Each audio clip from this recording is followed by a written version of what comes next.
general, people have been desensitized as to where it comes from.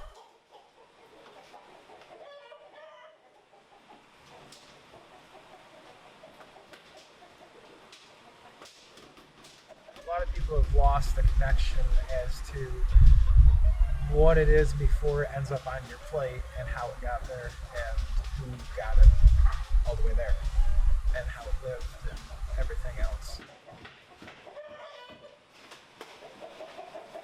I think most consumers are focused on the end result, as in it's chicken and it tastes good.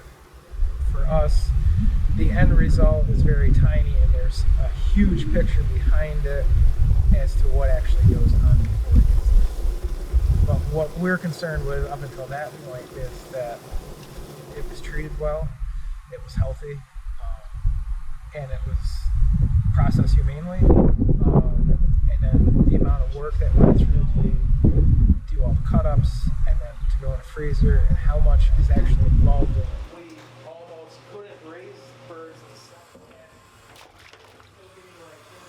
So as we've gotten bigger, we're providing 1,000 or 2,000 meals minimum. And then by the time you take into account breakdowns and everything else, that 2,000 meals is probably more like 4,000 or 5,000 meals that I have a part of every single step of. My grandfather had his own small farm.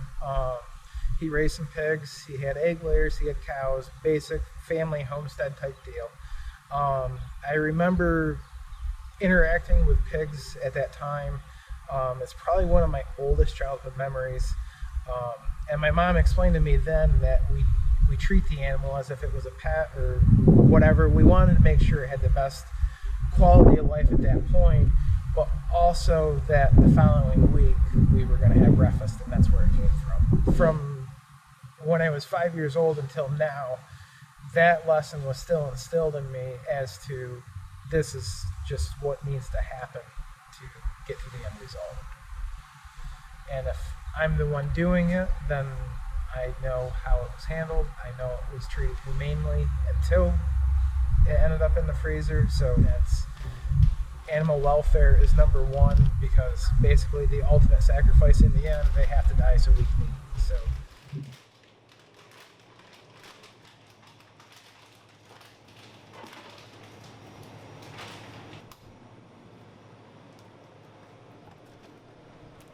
I mean, ultimately for us, we would like each and every person, and it's almost not even possible, but in a idealistic dream that all of us small scale producers have is, if I asked you where you bought your chicken, you could tell me the person's name, and not just, well, I go to the store and buy it, but more so you can tell me that you bought your chicken from Justin from Jordan Farms, or Kevin and Lisa from Langlewood Farms.